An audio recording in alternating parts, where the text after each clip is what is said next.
है आपका आपके अपने YouTube चैनल ग्रेडली एम क्लासेस में। आज हम फिर फर्स्ट एड एंड हेल्थ की क्लास लेकर आए हैं। जो छात्रा BA BSc BCom पर हैं और वह BA second semester BSc second semester BCom second semester पर हैं, उनके लिए ये वीडियो इम्पोर्टेंट होने वाला है। तो हम आज फिर से 50 MCQ लेकर आए हैं। इससे पहले हम 5 पार्ट पढ़ चुके हैं। आज ये हमारा 6वां पार्ट है, जिस पर हम फिर उसे 50 क्वेश्चन करेंगे। इससे पहले मैं आपको 250 प्रश्न करवा चुका हूँ।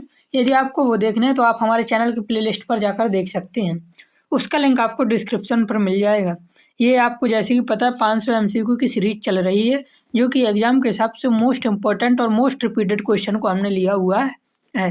तो आप ये 500 क्वेश्चन की सीरीज पूरी कंप्लीट कर लें, उसके बाद आप पेपर 100% कंप्लीट करेंगे। एक भी प्रश्न आपका छूटेगा नहीं, बस आप ये 500 क्वेश्चन की सीरीज करके जरूर जाएं। चैनल पर नए हैं तो चैनल को सब्सक्राइब जरूर कर दें और वीडियो को लाइक कर दें यदि वीडियो पसंद आए तो। आपको चैनल का क्वेश्चन का PDF भी यदि चाहिए हैं तो वीडियो तक के अंत तक बने रहे। मैं वीडियो के लास्ट पर बताऊंगा चैनल का इन क्वेश्चन के PDF कैसे मिले। PDF के साथ आपको आंसर की दी जाएगी ताकि आप उन्हें खुद से भी रिवीजन कर सकें। पहले आपको एक बार वीडियो नॉर्मल स्पीड पर देखनी है, उसके बाद आप 2x पर देखकर इसे 2 बार कंप्लीट कर लेंगे। उसके बाद आपको कोई भी क्वेश्चन नहीं छूटने वाला। क्वेश्चन बहुत ही आसान आने वाले हैं, एक भी कठिन क्वेश्चन नहीं होता है, बस इन क्वेश्चन को एक बार देखने की ज़रूरत है। तो चैनल को सब्सक्राइब जरूर कर दें, जिससे आपको हमारे नए वीडियो का नोटिफिकेशन मिलता रहे। चलिए देखते हैं अगले अपने प्रश्नों को। यहाँ पर आपको 251 से प्रश्न देखने को मिलेंगे। हमारा पहला प्रश्न दिया हुआ है 251 नंबर है। प्राथमिक सहायता का मुख्य उद्देश्य क्या है? तो इसका हमारा सही आंसर हो जाएगा जीवन की रक्षा करना। प्राथमिक चिकित्सा का सबसे पहला और बड़ा उद्देश्य होता है घायल व्यक्ति की जान बचाना और स्थिति को बिगड़ने से रोकना। चलिए अगला प्रश्न देखते हैं। अगला प्रश्न है हमारा, किसी दुर्घटना में घायल व्यक्ति को तुरंत क्यों नहीं उठाना चाहिए? उसके कारण हो सकते हैं उपयुक्त सभी। दर्द बढ़ सकता है, रक्तस्राव बढ़ सकता है, आंतरिक चोट बढ़ सकती है, क्योंकि गलत तरीके से हिलाने डुलाने से शरीर में अंदरूनी अंगों या रीढ़ की हड्डी को गंभीर नुकसान पहुंच सकता है। अगला प्रश्न देखते हैं। अगला प्रश्न हमारा दिया हुआ, खुले घाव को ढकने के लिए क्या प्रयोग किया जाता है? तो इसका सही आंसर हो जाएगा साफ कपड़ा या पट्टी। खुले घाव को ढकने के लिए, घाव के संक्रमण से बचाने के लिए हमेशा साफ कपड़े का उपयोग करना चाहिए। अगला प्रश्न हमारा दिया हुआ है, नाक से खून आने पर क्या करना चाहिए?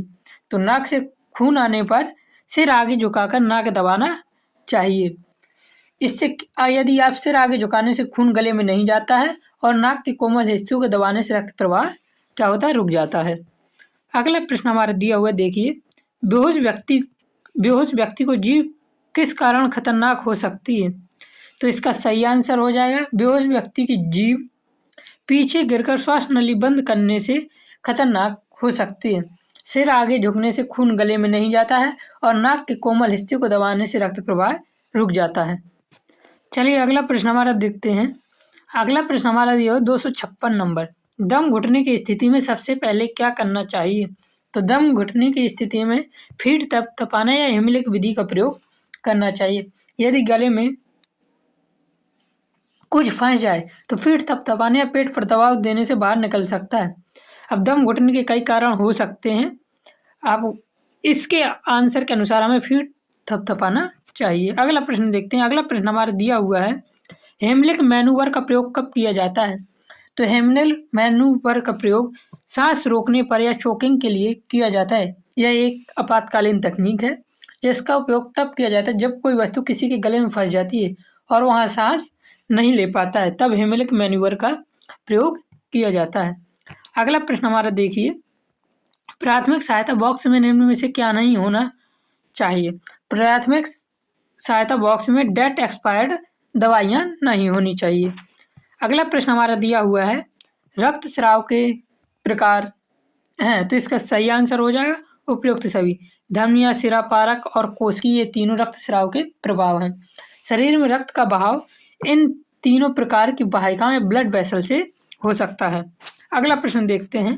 अगला प्रश्न हमारा दिया, धमनी रक्तस्राव में रक्त का रंग कैसा होता है? तो धमनी रक्तस्राव में रक्त का रंग चमकीला लाल होता है। धमनी आर्टरीज में ऑक्सीजन युक्त ताजा रक्त होता है। जो चमकीले रंग को दिखाता है, इसलिए धमनी रक्तस्राव में रक्त का रंग कैसा होता है? चमकीला लाल होता है। अगला प्रश्न हमारा दिया हुआ है, सिरा पारक रक्तस्राव में रक्त बहता है। तो सिरा पारक रक्तस्राव में रक्त कैसे बहता है? धीरे धीरे बहता है। सिराओं में रक्त का दबाव कम होता है, इसलिए यह बिना झटके के निरंतर कैसे बहता है? धीरे धीरे बहता रहता है। अगला प्रश्न हमारा है, चोट पर बर्फ लगाने से क्या लाभ होता है? चोट पर बर्फ लगाने से सूजन कम होती है, दर्द कम होती है और रक्तस्राव कम होता है। बर्फ लगाने से रक्त वाहिकाएं क्या हो जाती हैं? सिकुड़ जाती हैं, जिससे दर्द और सूजन में तुरंत आराम मिल जाता है। अगला प्रश्न हमारे दिया, फर्स्ट एड में राइस का क्या अर्थ है? तो फर्स्ट एड में राइस का अर्थ है रेड आइस कॉम्प्रेशन एलिवेशन। यह मोच या मांसपेशियों की चोट का प्राथमिक उपचार मानक सूत्र है। राइस क्या है? चोट या मोच पर मांसपेशियों के लिए प्राथमिक उपचार मानक सूत्र है। अगला प्रश्न हमारा दिया हुआ है, मोच आने पर राइस विधि का प्रयोग क्यों किया जाता है? तो मोच आने पर राइस विधि का उपयोग सूजन कम करने के लिए, दर्द कम करने के लिए और जल्दी ठीक होने के लिए किया जाता है। इस विधि से चोटिल अंग को सहारा देती है और ऊतकों की रिकवरी तेज हो जाती है। अगला प्रश्न हमारा दिया हुआ है, जलने पर कौन सी चीज नहीं लगानी चाहिए? तो जलने पर टूथपेस्ट नहीं लगाना चाहिए, जो कि हम आजकल अपने घर पर प्रयोग भी करते हैं। जैसे ही कोई जल जाता है हम क्या करते हैं? तुरंत उसे टूथपेस्ट लगा देते हैं, लेकिन ऐसा नहीं करना चाहिए। टूथपेस्ट जैसी चीजें जलन की गर्मी को अंदर ही कैद कर देती हैं, जिससे घाव गहरा हो सकता है, इसलिए टूथपेस्ट का उपयोग जलने पर नहीं करना चाहिए। अगला प्रश्न हमारा दिया हुआ है, रासायनिक जलन में सबसे पहले क्या करना चाहिए? तो रासायनिक जलन में सबसे पहले बहुत सारा पानी डालना चाहिए। इसका हमारा ये सही आंसर हो जाएगा। केमिकल से यानी रसायन से त्वचा को पूरी तरह हटाने के लिए उसे बहुत पानी बहते पानी से लगभग 10 से 20 मिनट तक धोना चाहिए। अगला प्रश्न देखते हैं। अगला प्रश्न हमारा दिया, बिजली के जलने पर कौन सा अंग सबसे अधिक प्रभावित होता है? तो बिजली के जलने पर सबसे अधिक हृदय प्रभावित होता है। बिजली का झटका हृदय की विद्युत प्रणाली को बाधित कर धड़कन रोक सकता है। अगला प्रश्न हमारा दिया हुआ है 268, फ्रैक्चर का संकेत कौन सा है? तो इसका सही आंसर हो जाएगा असहनीय दर्द, सूजन, अंग का टेढ़ा होना, ये सभी फ्रैक्चर का संकेत होते हैं। हड्डी टूटने पर ये सभी लक्षण दिखाई देते हैं और अंग को हिलाना नामुमकिन सा हो जाता है। अगला प्रश्न हमारा देखिए, खुले फ्रैक्चर में क्या दिखाई देता है? खुले फ्रैक्चर में हड्डी बाहर निकल आती है। खुला फ्रैक्चर होगा उसमें हड्डी बाहर निकल आएगी, जिसे हम क्या कह सकते हैं? ओपन फ्रैक्चर भी कहते हैं। अगला प्रश्न हमारा देखिए, फ्रैक्चर में स्प्लिंट का उपयोग क्यों किया जाता है? तो फ्रैक्चर में स्प्लिंट का उपयोग करने का कारण होता है इस हड्डी को स्थिर रखने के लिए। फ्रैक्चर में स्प्लिंट का उपयोग हड्डी को स्थिर रखने के लिए किया जाता है। स्प्लिंट जो होता है उसका उपयोग हड्डी को हिलने डुलने से रोकता है, ताकि हिलने डुलने से और अधिक चोट न लगे। तो यह स्प्लिंट हड्डी को स्थिर रखने के लिए होता है। अगला प्रश्न हमारा दिया हुआ, स्ट्रेचर उपलब्ध न होने पर घायल को कैसे ले जाया जा सकता है? तो स्ट्रेचर उपलब्ध न होने पर व्यक्तियों को गोद में, कंबल, चादर से या 2 व्यक्तियों द्वारा ले जाया जा सकता है। अगला प्रश्न हमारा दिया हुआ है, सांप काटने पर सबसे पहले क्या करना चाहिए? तो सांप के काटने पर रोगी को शांत रखना चाहिए। घबराहट से दिल की धड़कन तेज होती है, क्योंकि यदि वह शांत नहीं होगा तो घबराहट होगी। घबराहट होने से दिल की धड़कन तेज होगी, जिससे जहर जो है शरीर पर तेजी से फैलने लगता है, इसलिए रोगी को शांत रखना चाहिए। अगला प्रश्न हमारा दिया हुआ है, सांप काटने पर टूर्निकेट कसकर बांधना क्यों नहीं लगाना चाहिए? यानी टूर्निकेट, सांप के काटने पर टूर्निकेट क्यों नहीं लगाना चाहिए, ये हमारा प्रश्न है। तो इसका सही आंसर है, टूर्निकेट लगाने से ऊतक नष्ट हो जाता है। बहुत कसकर बांधने से उस अंग में रक्त का संचार पूरी तरह रुक जाता है, जिससे अंग गल सकता है, इसीलिए सांप के काटने पर बांधना नहीं चाहिए। अगला प्रश्न हमारा दिया, मधुमक्खी के डंक पर क्या करना चाहिए? मधुमक्खी यदि काट ले तो हमें क्या करना चाहिए? तो सबसे पहले हमें डंक निकालना चाहिए, फिर ठंडी सिकाई करनी चाहिए, फिर एंटीसेप्टिक लगाना चाहिए। इसका सही आंसर हो जाएगा। डंक हटाकर ठंडी सिकाई करने से दर्द और जहर का असर कम हो जाता है। डंक निकाल कर ठंडी सिकाई करने से जहर का असर कम हो जाता है। अगला प्रश्न हमारे दिए हुए, एलर्जी की गंभीर अवस्था को क्या कहा जाता है? एलर्जी की गंभीर अवस्था को एनाफिलैक्सिस कहते हैं। यह एक जानलेवा स्थिति भी बोल सकते हैं, जिसमें क्या होता है, सांस लेने में दिक्कत और ब्लड प्रेशर में गिर जाता है। अगला प्रश्न दिया हुआ है, लेकिन ये एलर्जी से हमारा जुड़ा क्वेश्चन है। एलर्जी में सामान्य लक्षण है, तो एलर्जी में सामान्य लक्षण है खुजली, सूजन, सांस में दिक्कत, उपयुक्त सभी हमारा सही आंसर हो जाएगा। अगला प्रश्न दिया, फूड पॉइजनिंग का मुख्य कारण क्या है? फूड पॉइजनिंग का मुख्य कारण होता है दूषित भोजन, बासी या बैक्टीरिया युक्त दूषित भोजन करने से, जिसमें जो उसमें बैक्टीरिया हो जाते हैं बासी भोजन में, तो पेट में संक्रमण फैल जाता है। इसी संक्रमण फैलने को फूड पॉइजनिंग कहा जाता है। तो दूषित भोजन से फूड पॉइजनिंग हो जाता है। अगला प्रश्न देखते हैं। अगला प्रश्न हमारा दिया हुआ है, फूड पॉइजनिंग में सबसे पहले क्या देना चाहिए? तो फूड पॉइजनिंग जब हो जाए तब सबसे पहले हमें ORS देना चाहिए। उल्टी दस्त के कारण, जैसे फूड पॉइजनिंग होगी तो हमें उल्टी दस्त होगी, जिसके कारण शरीर में क्या हो जाती है, पानी की कमी हो जाती है। इसलिए ORS देकर तुरंत उसे पानी की कमी को पूरा किया जा सकता है। उल्टी दस्त में ORS क्यों दिया जाता है? पानी व लवण की पूर्ति के लिए उल्टी व दस्त में ORS दिया जाता है। अगला प्रश्न हमारा दिया हुआ है, हीट एक्सॉशन का लक्षण क्या है? तो हीट एक्सॉशन का लक्षण होता है ठंडी, नम त्वचा, चक्कर आना, कमजोरी। ये हीट एक्सॉशन का लक्षण होता है। लू लगने या गर्मी लगने से ज़्यादा देर पर शरीर का पानी खत्म होने लगता है और ये लक्षण दिखाई देने लगते हैं। अगला प्रश्न हमारा दिया हुआ है, हीट स्ट्रोक में शरीर का तापमान होता है। तो हीट स्ट्रोक में शरीर का तापमान बहुत अधिक हो जाता है। हमारा नॉर्मल टेम्परेचर होता है 37 डिग्री सेल्सियस, और जब हीट स्ट्रोक होता है तो इससे बहुत अधिक तक हो जाता है। हीट स्ट्रोक में शरीर का तापमान नियंत्रण तंत्र विफल हो जाता है और बुखार कितना हो जाता है, 104 डिग्री फ़ारेनहाइट तक पहुंच जाता है। अगला प्रश्न देखते हैं। अगला प्रश्न हमारा दिया, ठंड में शरीर का ताप गिरने को क्या कहते हैं? ठंड में शरीर का ताप गिरने को हाइपोथर्मिया कहा जाता है। जब शरीर अपनी गर्मी बनाने की क्षमता खो देता है और तापमान सामान्य से बहुत कम हो जाता है, इस स्थिति को हाइपोथर्मिया कहते हैं। अगला प्रश्न हमारा दिया हुआ है, मिर्गी के दौरे में क्या करना चाहिए? तो इसका सही आंसर है, मिर्गी के दौरे पर मुंह में चम्मच तुरंत डाल देनी चाहिए, व्यक्ति को जमीन पर सुरक्षित लिटाना चाहिए, जबरदस्त नहीं, ये तो गलत हो गया। हाँ, मिर्गी के दौरे में क्या करना चाहिए? तो इसका हमारा सही आंसर हो जाएगा, व्यक्ति को जमीन पर सुरक्षित लेटा देना चाहिए मिर्गी के दौरे पर।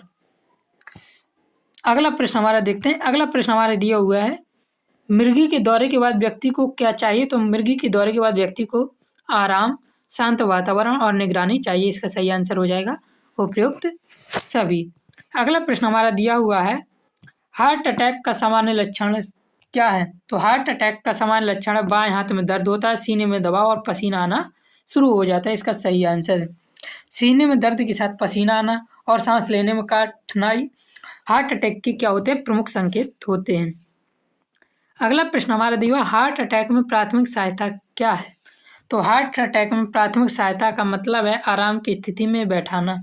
हार्ट अटैक आने पर हृदय पर काम का बोझ कम करने के लिए व्यक्ति को पूरी तरह आराम की स्थिति में बैठाना चाहिए। अगला प्रश्न देखते हैं। अगला प्रश्न हमारे थे हुए, स्ट्रोक का प्रमुख कारण क्या है? तो स्ट्रोक का प्रमुख कारण है उच्च रक्तचाप, मधुमेह और धूम्रपान स्ट्रोक का प्रमुख कारण होता है। अगला प्रश्न हमारा देता है, स्ट्रोक में कौन सा लक्षण अचानक दिखता है?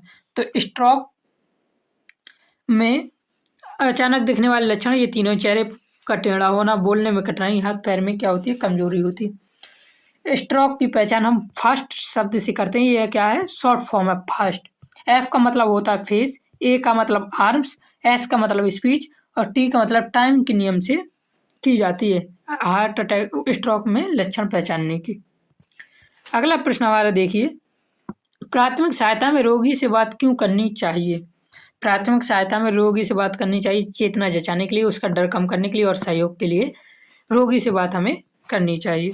अगला प्रश्न हमारा दिया हुआ है 290, संक्रामक रोग कैसे फैलते हैं?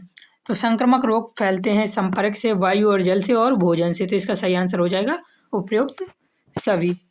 अगला प्रश्न हमारा दिया हुआ है, स्वच्छ पानी पीने से क्या लाभ होते हैं? रोग कम होते हैं, पाचन ठीक रहता है, स्वास्थ्य अच्छा रहता है। इसका आंसर भी हो जाएगा उपयुक्त सभी। अगला प्रश्न देखते हैं।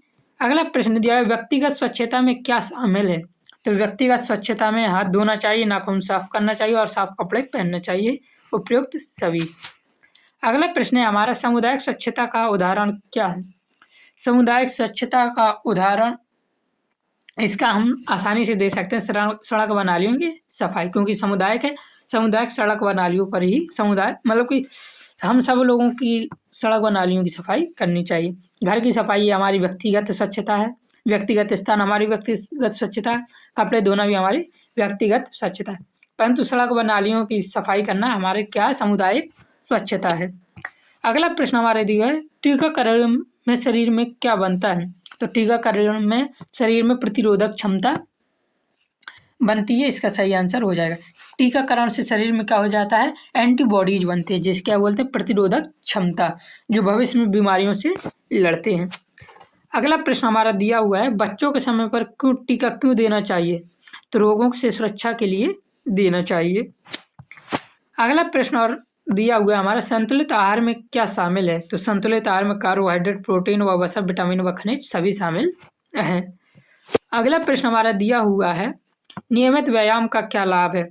नियमित व्यायाम से शरीर स्वस्थ रहता है, तनाव कम होता है, रोग प्रतिरोधक क्षमता बढ़ती है। इसका भी आंसर हो जाएगा उपयुक्त सभी। अगला प्रश्न हमारा दिया हुआ है, नशा करने से शरीर पर क्या प्रभाव पड़ता है?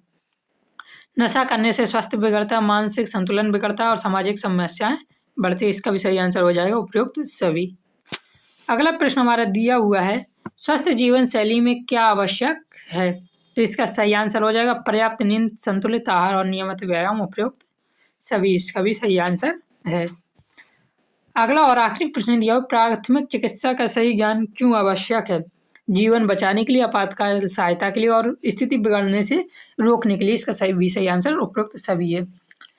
तो दोस्तों, यदि आपको हमारे चैनल का PDF चाहिए तो सिंपली आपको क्या करना होगा, हमारे YouTube के बायो पर टेलीग्राम का लिंक दिया है, वहाँ पर आपको हमें क्या करना होगा, मैसेज करना होगा, जिसे हम DM बोल सकते हैं, करना होगा और आपको सिर्फ 9 रुपये का पेमेंट करना होगा, जिससे हम आपको अपने PDF के ग्रुप से जोड़ देंगे, जिस पर आपको सभी सब्जेक्ट की PDF सिर्फ 9 रुपये में मिल जाएंगे और आने वाले हर वीडियो का PDF भी आपको सिर्फ 9 रुपये में ही मिल जाएगा। इस पैक की वैलिडिटी आपकी अनलिमिटेड रहेगी, यानी अनलिमिटेड समय तक, जब तक ये दुनिया रहेगी तब तक उसकी वैलिडिटी रहेगी। तो सिर्फ आपको ₹9 का पेमेंट करना है और आपको अपने सारे PDF का एक्सेस ले लेना है। तो चैनल पर नए हैं तो चैनल को सब्सक्राइब जरूर करना, क्योंकि हम आपके लिए BA के सारे वीडियो लाएंगे और आपका सारा सिलेबस कवर करवाने वाले हैं। तो दोस्तों, जय हिंद, जय भारत।